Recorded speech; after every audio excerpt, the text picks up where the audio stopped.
శ్రీ నారా చంద్రబాబు నాయుడు.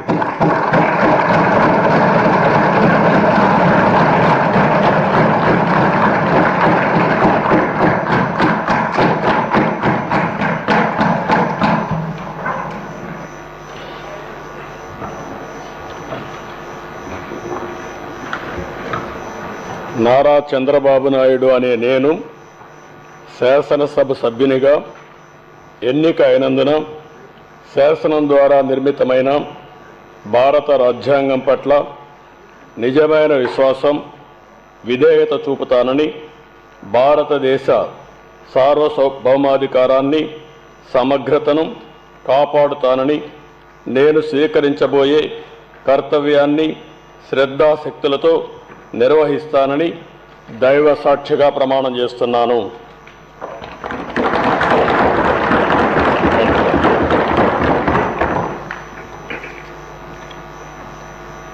ఆంధ్రప్రదేశ్ శాసనసభ సభ్యుడైన నారా చంద్రబాబు నాయుడు అనే నేను సభ నియమాలకు కట్టుబడి ఉంటానని, వాటిని అనుసరిస్తానని, సభా మర్యాదలను పాటిస్తానని, సాంప్రదాయాలను గౌరవిస్తానని దైవ సాక్షిగా ప్రమాణం చేస్తున్నాను.